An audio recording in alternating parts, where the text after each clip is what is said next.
नमस्कार, आप देख रहे हैं डीडी न्यूज। मैं हूं आपके साथ भावना नैयर। देश और दुनिया की बड़ी और अहम खबरों को लेकर हम हाजिर हैं। शुरुआत करते हैं बुलेटिन की टॉप हेडलाइंस के साथ।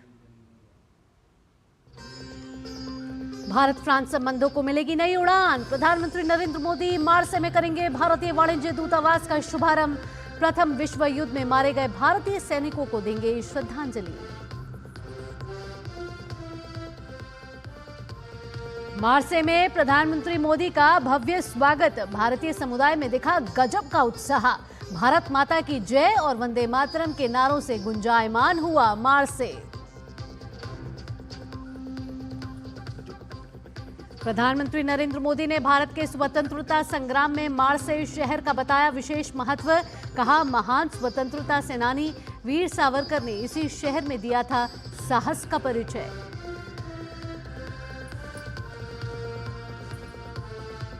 प्रयागराज में माघ पूर्णिमा के अवसर पर उमड़ा आस्था का हुजूम। मुख्यमंत्री योगी आदित्यनाथ कर रहे हैं निगरानी।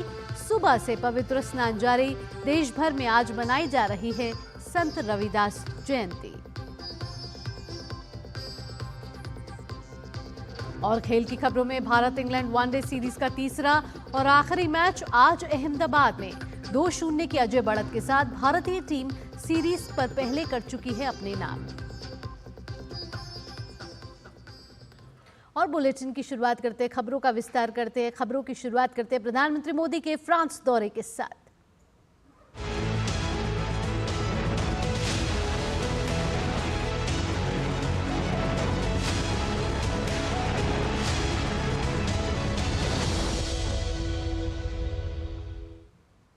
प्रधानमंत्री नरेंद्र मोदी इस वक्त फ्रांस की यात्रा पर हैं।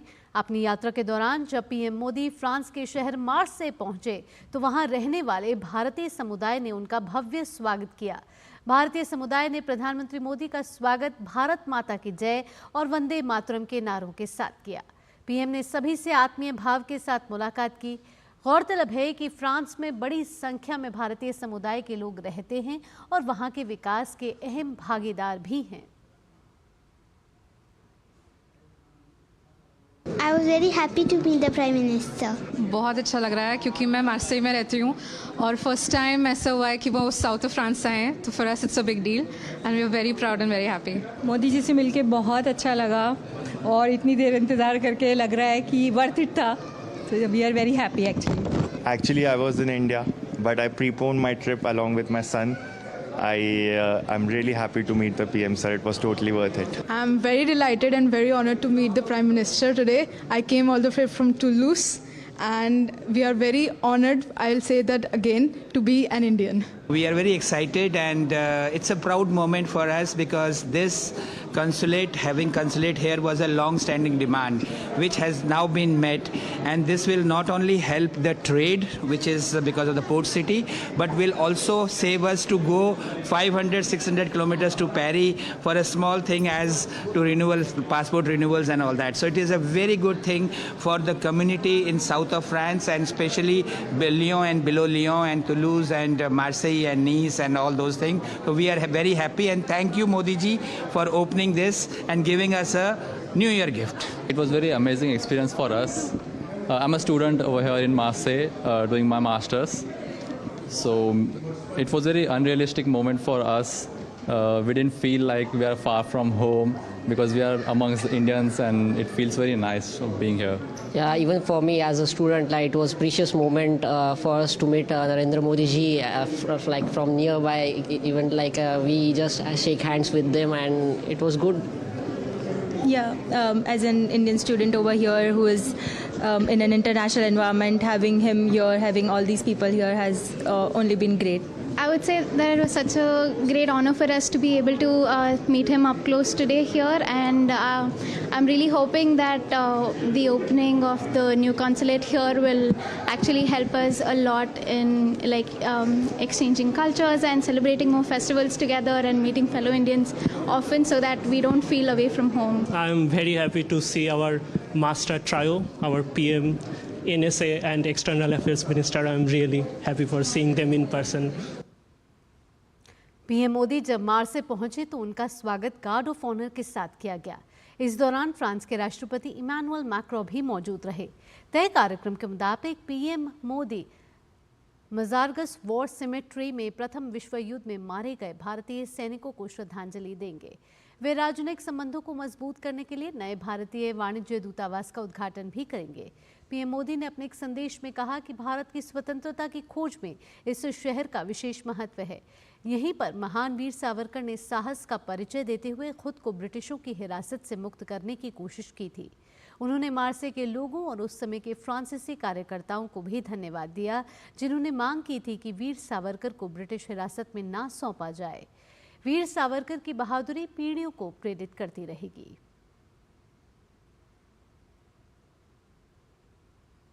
इससे पहले प्रधानमंत्री नरेंद्र मोदी ने भारत फ्रांस सीईओ मंच को भी संबोधित किया।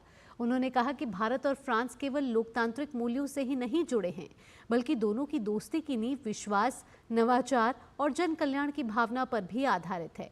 प्रधानमंत्री नरेंद्र मोदी ने कहा कि 2047 तक देशवासियों ने भारत को विकसित देश बनाने का लक्ष्य रखा है। पीएम मोदी ने सीईओ फोरम को भारत की विकास यात्रा में शामिल होने के लिए निमंत्रित किया। भारत के 1.4 बिलियन लोगों ने 2047 तक विकसित भारत का संकल्प लिया है। चाहे डिफेंस हो या एडवांस टेक्नोलॉजी, फिनटेक हो या फार्मा, टेक हो या टेक्सटाइल, एग्रीकल्चर हो या एविएशन, हेल्थ केयर हो या हाईवेज, स्पेस हो या सस्टेनेबल डेवलपमेंट। आप सभी साथियों के लिए इन सभी क्षेत्रों में इन्वेस्टमेंट्स और कोलैबोरेशंस की अनेक संभावनाएं हैं। मैं आप सभी को भारत की विकास यात्रा से जुड़ने के लिए आमंत्रित करता हूं।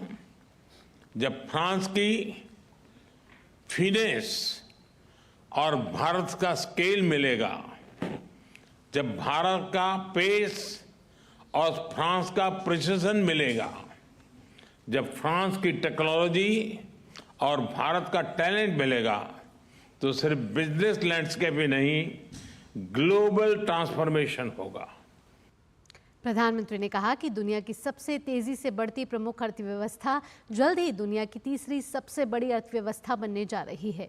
उन्होंने कहा कि वैश्विक मंच पर हमारी पहचान यह है कि आज भारत तेजी से एक पसंदीदा वैश्विक निवेश गंतव्य बन रहा है। उन्होंने देश में उठाए जा रहे सुधारात्मक कदमों का जिक्र करते हुए कहा कि निवेश के लिए यही समय सबसे सही समय है। आज भारत डाइवर्सिफिकेशन और डी रिस्किंग का सबसे बड़ा केंद्र बनता जा रहा है। कुछ दिन पहले हमारे बजट में न्यू जनरेशन रिफॉर्म्स अंकित किए गए हैं। ईज ऑफ डूइंग बिजनेस के लिए नए कदम उठाए हैं। पिछले कुछ वर्षों में हमने 40,000 से अधिक कंप्लायंसेस को रेशनलाइज किया है। ट्रस्ट बेस्ड इकोनॉमिक गवर्नेंस को आगे बढ़ाने के लिए एक high level committee for regulatory reforms गठित की है। कस्टम रेट स्ट्रक्चर को रेशनलाइज किया है। अंतर्राष्ट्रीय व्यापार को आसान करने के लिए डिजिटल पब्लिक इंफ्रास्ट्रक्चर की मदद से भारत ट्रेड नेट की शुरुआत की जा रही है। ईज ऑफ लिविंग की दिशा में नया सिंप्लीफाइड इनकम टैक्स कोड हम ले आ रहे हैं। नेशनल मैन्युफैक्चरिंग मिशन की घोषणा की है और नए सेक्टर्स जैसे कि इंश्योरेंस सेक्टर को 100% एफडीआई के लिए खोल दिया गया है। इन सब इनिशिएटिव्स को आप जरूर ध्यान से स्टडी करें। मैं आप सबको कहता हूं कि भारत में आने का यही समय है, सही समय है।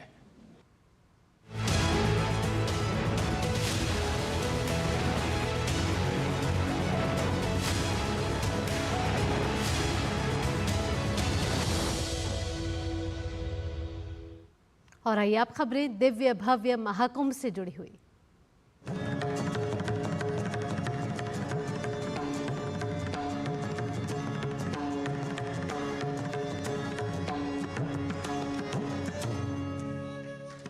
महाकुंभ में आज माघ पूर्णिमा के पावन अवसर पर ब्रह्म मुहूर्त से श्रद्धालु त्रिवेणी संगम में पवित्र स्नान कर रहे हैं। महाकुंभ में आज 3 से 4 करोड़ श्रद्धालुओं के संगम स्नान करने का अनुमान है। महाकुंभ के दौरान माघ पूर्णिमा का स्नान विशेष रूप से पुण्य लाभ देने वाला माना जाता है। धार्मिक मान्यता के अनुसार माघ पूर्णिमा के दिन देवी देवता पृथ्वी पर आते हैं और त्रिवेणी संगम में स्नान करके अपना तप करते हैं।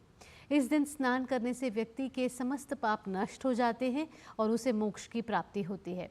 इससे पहले 3 अमृत स्नान हो चुके हैं। 13 जनवरी से अब तक करीब 46 करोड़ श्रद्धालु स्नान कर चुके हैं। माँ गंगा, माँ यमुना और अदृश्य माँ सरस्वती के पवित्र संगम में श्रद्धा और आस्था से ओतप्रोत साधु संत, श्रद्धालु, कल्पवासी, स्नानार्थी और गृहस्थ आस्था की डुबकी लगा रहे हैं।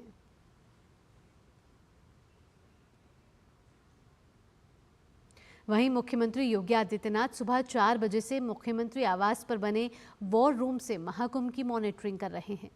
महाकुंभ में आने वाले श्रद्धालुओं की सुरक्षा के लिए सीसीटीवी से लगातार निगरानी की जा रही है। साथ ही रास्तों पर कहीं भी जाम ना लगे, इसका भी पूरा ध्यान रखा जा रहा है। प्रयागराज शहर में आने और जाने वाले रास्तों की लगातार मॉनिटरिंग हो रही है। महाकुंभ के कमांड सेंटर में आला अधिकारी बैठकर लगातार नजर बनाए हुए हैं।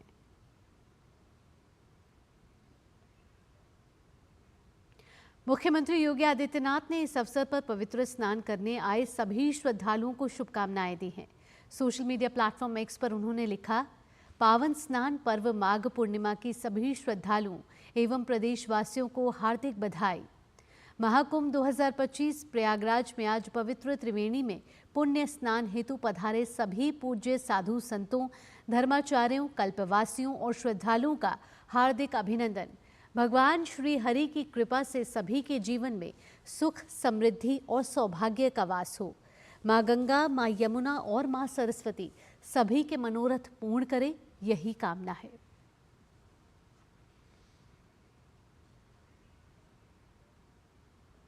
महाकुंभ में भीड़ को नियंत्रित करने के लिए विशेष रणनीति बनाई गई है।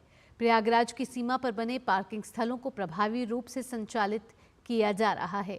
5 लाख से अधिक क्षमता की वाहन पार्किंग व्यवस्था है। इस अवसर के लिए स्वास्थ्य कर्मियों को अलर्ट कर रखा है। यातायात अव्यवस्था से बचने के लिए सार्वजनिक और निजी वाहनों के लिए निर्दिष्ट पार्किंग स्थल चिन्हित किए गए हैं, ताकि श्रद्धालुओं को पैदल स्नान घाट तक पहुंचने में कोई परेशानी न हो। इसके अलावा माघ पूर्णिमा में श्रद्धालुओं के लिए कुल 133 एम्बुलेंस तैनात की गई हैं। महाकुंभ नगर में 43 हॉस्पिटल हाई अलर्ट पर हैं। 125 एम्बुलेंस के अलावा 7 रिवर एम्बुलेंस और 1 एयर एम्बुलेंस विशेष रूप से लगाई गई है। घाट रहते हैं वो अपना घाटों को सुदृढ़ कर लेते हैं। पानी जो है वो समुचित मेंटेन है और जो जल पुलिस है उसकी बैरिकेडिंग लग गई है और इसके अतिरिक्त वॉश टावर हैं, चेंजिंग रूम्स हैं, जैसी व्यवस्था हर स्थान पे हम लोग करते हैं वो है। इसके अलावा जो हमारी ट्रैफिक की डाइवर्जन स्कीम है वो लागू है। जगह जगह पुलिस का डिप्लॉयमेंट प्रॉपर कर लिया गया है और लोगों से निवेदन किया जाएगा कि जो निर्धारित स्थान जो पुलिस और प्रशासन तय करेगा, बताएगा, उस पर स्नान करें और हम लोग का सहयोग। आज संत रविदास जयंती है। संत गुरु रविदास भारत के एक महान संत, कवि, समाज सुधारक और ईश्वर के अनुयायी रहे। संत रविदास एक ऐसे संत थे जिन्हें मत, मजहब, पंथ और विचारधारा की सीमाओं में नहीं बांधा जा सकता। भारतवर्ष की पवित्र धरा ने कई महान संतों को जन्म दिया, जिनके विचार और उपदेश आज भी मानव जीवन को दिशा देते हैं। इन्हीं में से एक हैं संत गुरु रविदास, जिनका योगदान न केवल धार्मिक बल्कि सामाजिक और मानसिक सुधार में भी अविस्मरणीय है। आज संत गुरु रविदास की 648वीं जयंती है। संत गुरु रविदास का जन्म 1377 ईस्वी में उत्तर प्रदेश के वाराणसी में माघ मास की पूर्णिमा तिथि को हुआ था। संत रविदास को संत शिरोमणि, संत गुरु की उपाधि दी गई। उनके द्वारा रचे गए 40 पदों को सिखों के धर्म ग्रंथ गुरु ग्रंथ साहिब में शामिल किया गया। रविदास एक महान संत और कवि थे, जिनका भक्ति आंदोलन में अहम योगदान था। उन्होंने समाज से विभाजन को दूर करने और व्यक्तिगत आध्यात्मिक आंदोलन को बढ़ावा देने पर जोर दिया। उनकी वाणी का प्रभाव इतना व्यापक रहा कि समाज के सभी वर्गों की उनके प्रति श्रद्धा रही। संत रविदास को रैदास के नाम से भी जाना जाता है। गुरु रविदास ने अपने भक्ति पदों के माध्यम से भक्ति मार्ग को सरल और समझने योग्य बनाया। उनके प्रसिद्ध भजन प्रभु जी तुम चंदन हम पानी और अब कैसे छूटे रे नाम रट लागी आज भी भक्तों के दिलों में गूंजते हैं। इनकी प्रसिद्ध उक्ति है मन चंगा तो कठौती में गंगा, जो इस बात पर प्रकाश डालती है कि अगर मन पवित्र है तो गंगा में भी स्नान की आवश्यकता नहीं है। पिछले वर्ष प्रधानमंत्री ने बनारस हिंदू विश्वविद्यालय के पास सीर गोवर्धनपुर में संत गुरु रविदास जन्मस्थली मंदिर में बने पार्क में संत रविदास की प्रतिमा का अनावरण किया था।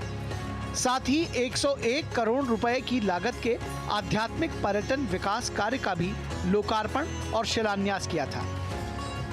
इससे पहले भी प्रधानमंत्री ने मध्य प्रदेश के सागर में संत शिरोमणि रविदास जी के भव्य मंदिर एवं स्मारक के निर्माण कार्य का भूमि पूजन किया था। रविदास जी तो उस भक्ति आंदोलन के महान संत थे जिसने कमजोर और विभाजित हो चुके भारत को नई ऊर्जा दी थी। रविदास जी ने समाज को आजादी का महत्व भी बताया था और सामाजिक विभाजन को भी पाटने का काम किया। रविदास जी सबके हैं और सब रविदास जी के हैं। आज भी संत रैदास के उपदेश समाज के कल्याण और उत्थान के लिए अत्यधिक महत्वपूर्ण है। संत रैदास को अपने समय के समाज में अत्यधिक सम्मान मिला और इसी कारण आज भी लोग उन्हें श्रद्धा पूर्वक स्मरण करते हैं। Bureau report, DD news. Bulletin में आगे बढ़ते हैं। भारतीय जनता पार्टी दिल्ली में सरकार बनाने की तैयारियों में जुटी हुई है। बैठकों का दौर लगातार जारी है। पड़कड़गंज विधानसभा सीट से बीजेपी के नवनिर्वाचित विधायक रविंदर सिंह नेगी ने अपनी जीत का श्रेय प्रधानमंत्री नरेंद्र मोदी को दिया है। रविंदर सिंह नेगी ने डीडी न्यूज से बातचीत में कहा कि अब दिल्ली को आपदा मंजूर नहीं है। भारतीय जनता पार्टी के पटपड़गंज से नवनिर्वाचित विधायक जो हमारे साथ हैं रविंदर सिंह नेगी, जिन्होंने आम आदमी पार्टी के अवध ओझा को हराया है। नेगी साहब, कितनी बड़ी जीत मानते हैं जब आम आदमी पार्टी के अवध ओझा को हराया और ये वो गढ़ जहां पे मनीष सिसोदिया पहले आपको हरा चुके हैं? बहुत बड़ी जीत है, ये कार्यकर्ताओं को जीत है, जनता की जीत है। 28,074 वोट से ऐतिहासिक हमने जीत हासिल करी और माननीय प्रधानमंत्री नरेंद्र मोदी जी की अगुवाई में ये जीत हमें मिली है और कार्यकर्ताओं को उत्साह देखिए आप, 26-27 साल का वनवास खत्म हुआ है। अच्छा रविंद्र जी, कई समस्याएं थी जिसको आप उठाते रहे लगातार पटपड़गंज के डेवलपमेंट के लिए, जो मनीष सिसोदिया ने किया। किस तरह के विजन, जो 5 काम आप सबसे पहले करेंगे? साफ पानी, साफ सीवर, साफ पार्कों की बदहाली ठीक करेंगे, ये काम ठीक करेंगे। प्रधानमंत्री नरेंद्र मोदी के विजन से एक 27 साल बाद भारतीय जनता पार्टी की प्रचंड बहुमत के साथ सरकार, कैसे देख रहे हैं? भाई ये जीत माननीय प्रधानमंत्री मोदी जी की जीत है, उनकी अगुवाई में हमने सबने लड़ा और लोगों ने डबल इंजन की सरकार पर भरोसा जताया। अंतिम सवाल, झाड़ू की जो तिनके हैं बिखर गए हैं और अरविंद केजरीवाल, मनीष सिसोदिया सहित तमाम पार्टी के नेता हार गए, क्या दिल्ली को मंजूर नहीं है? दिल्ली को आपदा मंजूर नहीं है। जिस आपदा ने 12 साल दिल्ली को शराब पिलाई, जिस आपदा ने यमुना साफ नहीं करी, जिस आपदा ने गंदा पानी पिलाया, जिस आपदा ने सीवर साफ नहीं करे, तो लोग नहीं चाहते थे ये लोग आए। तो ये थे रविंद्र नेगी, जिनका साफ तौर पर कहना है दिल्ली में आपदा मंजूर नहीं है, इसलिए उन्होंने लगातार दिल्ली वासियों ने आपदा को हराया है और भारतीय जनता पार्टी की 27 साल बाद बहुमत के साथ सरकार बन रही है। और इस समय जो है कार्यकर्ताओं का जोश अपने पूरे उत्साह और पूरे चरम पर है। Amarendra Gupta, DD news, Delhi. वहीं दिल्ली की करावल नगर विधानसभा सीट पर बीजेपी के नवनिर्वाचित विधायक कपिल मिश्रा ने अपनी जीत का श्रेय पीएम नरेंद्र मोदी की योजनाओं की जीत को बताया है। डीडी न्यूज से बातचीत के दौरान कपिल मिश्रा ने दिल्ली की जनता का आभार जताते हुए कहा कि राजधानी को आपदा से मुक्ति मिल चुकी है। नए कमिटमेंट के साथ विधानसभा की सेवा के लिए कितना बड़ा पल है? बहुत बड़ा पल है दिल्ली के लिए। दिल्ली ने एक नया रास्ता चुना है, मोदी जी की गारंटी पे भरोसा किया है और जो लूट और झूठ का मॉडल केजरीवाल का था उसकी लुटिया यमुना जी में डुबो दी गई है। 10 साल की जो आपदा की सरकार है उसको पूरी तरह से बिखेर दिया, जिसमें अरविंद केजरीवाल सहित तमाम नेता ध्वस्त हो गए। कैसे देख रहे हैं सर? आज दिल्ली मोदी जी के साथ है, जिस दिशा में देश चल रहा है उसी दिशा में दिल्ली चले। लगता है आपको कि इस बार कैग की रिपोर्ट अगर आई और अरविंद केजरीवाल जेल जा सकते हैं? अगर नहीं, कैग की रिपोर्ट टेबल होगी, प्रधानमंत्री जी ने ये बोला ही है और जो भी घपले घोटाले हुए हैं वो सार्वजनिक रूप से उनकी जांच की जाएगी। बिल्कुल। तो दिल्ली के अगले विकास की ओर किस तरह से देख रहे हैं? देखिए, जो हमारा वादा है उसको एक एक गारंटी को पूरा किया जाएगा। दिल्ली वासियों ने मोदी की गारंटी पर विश्वास किया है और मोदी जी ने जो संकल्प किया है दिल्ली के विकास के लिए वो लगातार काम करेंगे और आने वाले समय में दिल्ली जो है विकसित दिल्ली की ओर बढ़ेगी और राजधानी की एक नई तस्वीर सामने आएगी। कैमरामैन राज के साथ अमरेंद्र गुप्ता, डीडी न्यूज, दिल्ली। दिल्ली के उपराज्यपाल वीके सक्सेना और नीदरलैंड की राजदूत मारिसा जेरार्ड्स ने नई दिल्ली के शांति पथ पर एनडीएमसी ट्यूलिप फेस्टिवल 2025 का उद्घाटन किया। एनडीएमसी यहां आम जनता को बिक्री के लिए 1 लाख ट्यूलिप के गमले वाले पौधे भी उपलब्ध कराएगी। नई दिल्ली इन दिनों लाल, सफ़ेद, पीले, बैंगनी, गुलाबी और नारंगी रंग के खिलते ट्यूलिप के जीवंत रंगों से सजी हुई है। एनडीएमसी के प्रमुख क्षेत्र में ट्यूलिप अब पूरी तरह से खिल चुके हैं और इन्हीं रंगों की शानदार छटा बिखेर रहे फूलों के बीच दिल्ली के उपराज्यपाल विनय कुमार सक्सेना और नीदरलैंड की राजदूत मारिसा जेरार्ड्स ने मंगलवार को नई दिल्ली के चाणक्यपुरी स्थित शांति पथ पर एनडीएमसी ट्यूलिप महोत्सव 2025 का उद्घाटन किया और दोनों ने ट्यूलिप वॉक में भाग लिया। इस मौके पर एनडीएमसी अध्यक्ष केशव चंद्रा और उपाध्यक्ष कुलजीत चहल भी मौजूद रहे। पिछले 2 वर्षों से मिली सफलता और जीवन के विभिन्न क्षेत्रों से जुड़े जनता से मिली सराहना के बाद एनडीएमसी ने एनडीएमसी ट्यूलिप फेस्टिवल 2025 के अपने तीसरे संस्करण का आयोजन किया। यहां भारत की राजधानी नई दिल्ली के केंद्र में अपने खिलते ट्यूलिप भी वसंत ऋतु का स्वागत कर रहे हैं। इस वर्ष एनडीएमसी ने 3.25 लाख ट्यूलिप बल्ब आयात किए और इनमें से 2.25 लाख खुले स्थान पर लगाए हैं, जिसमें से 1.46 लाख ट्यूलिप बल्ब अकेले शांति पथ पर देखे जा सकते हैं। जब एलजी का चार्ज लिया था उस वक्त मैंने कहा था कि दिल्ली सिटी को सिटी ऑफ फ्लावर्स बनाना है और ये उसी कड़ी में काम हो रहा है। इस बार करीब 3,25,000 ट्यूलिप्स को इंपोर्ट किया गया है एनडीएमसी द्वारा।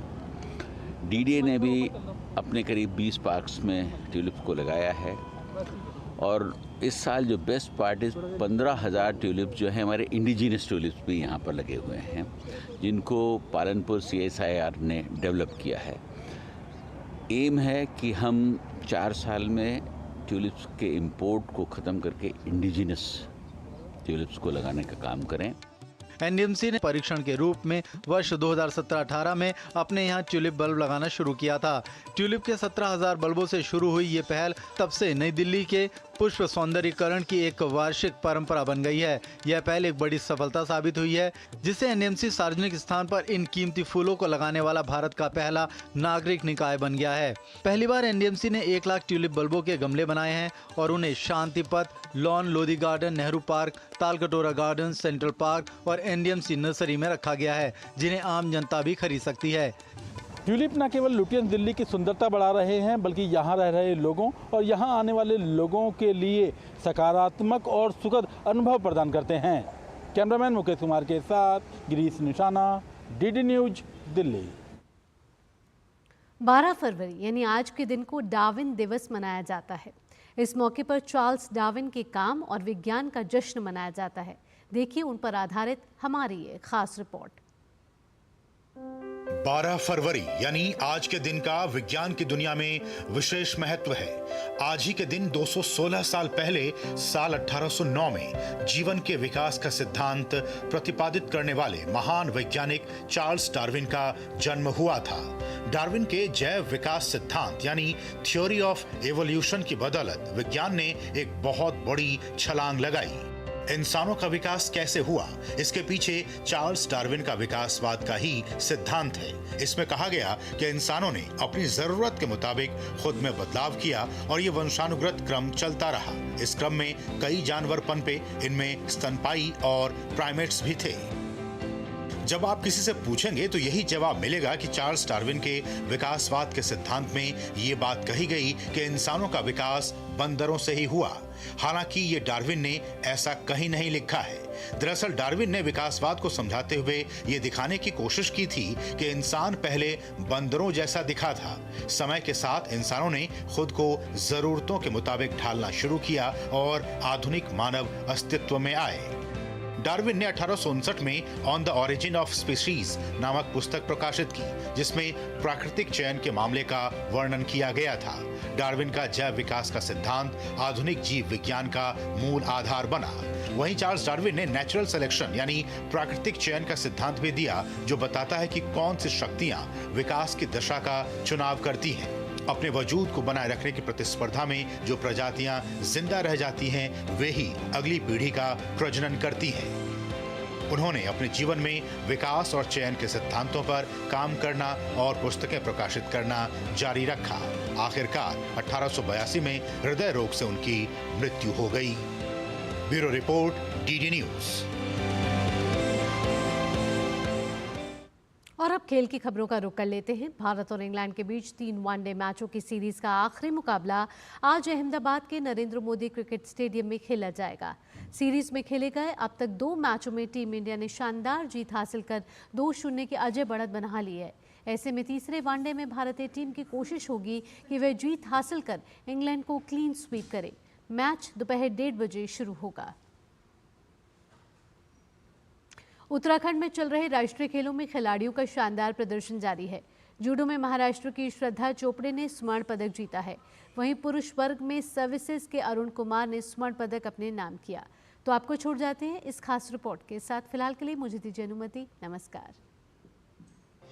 उत्तराखंड में चल रहे राष्ट्रीय खेलों में महिलाओं के 52 किलो से कम भार वर्ग के जूडो प्रतियोगिता में महाराष्ट्र की श्रद्धा चोपड़े ने स्वर्ण पदक जीता। गुजरात की महरूके मकवाना ने रजत पदक पर कब्जा जमाया, जबकि चंडीगढ़ की महक और मणिपुर की मोतलेवी देवी को कांस्य पदक से संतोष करना पड़ा। महिलाओं के जूडो में 57 किलोग्राम से कम भार वर्ग में हरियाणा की अंकिता ने स्वर्ण पदक पर कब्जा जमाया। वहीं गुजरात की शाहिंदार जादा ने रजत पदक जीता। मणिपुर की अनीता चानू के नाम कांस्य पदक रहा। पुरुषों के 73 किलोग्राम भार वर्ग के जूडो में सर्विसेज के अरुण कुमार ने स्वर्ण पदक अपने नाम किया। रजत पदक पर उत्तराखंड के प्रदीप रावत का नाम रहा, जबकि कांस्य पदक अरुणाचल प्रदेश के कैमडॉन बोई और गुजरात के विपुल चौधरी का नाम रहा। पुरुषों के फेंसिंग में तमिलनाडु के बिबीश ने स्वर्ण पदक पर कब्जा जमाया। बिहार के आकाश को रजत पदक, जबकि सर्विसेज के बिक्की और हेमाश को कांस्य पदक मिला। महिलाओं की फेंसिंग में शानदार प्रदर्शन करते हुए तमिलनाडु की भवानी देवी ने स्वर्ण पदक पर कब्जा जमा लिया। हरियाणा की आखर को रजत पदक मिला, जबकि केरल की अलका और महाराष्ट्र जोशी श्रुति को कांस्य पदक से संतोष करना पड़ा। 66 किलो से कम भार वर्ग के पुरुषों के जूडो में गुजरात के रोहित मजगूल ने बाजी मारते हुए स्वर्ण पदक पर कब्जा जमा लिया। हरियाणा के गर्वित को रजत पदक मिला, जबकि दिल्ली के अभिजीत मलिक और उत्तराखंड के आयुष मावरी ने कांस्य पदक जीता। महिलाओं की टेबल टेनिस में पश्चिम बंगाल की अहिका मुखर्जी ने स्वर्ण पदक जीता, जबकि महाराष्ट्र की स्वास्तिका ने रजत पदक अपने नाम किया। देहरादून से गौरव कुमार और नारायण सिंह की रिपोर्ट, डीडी न्यूज।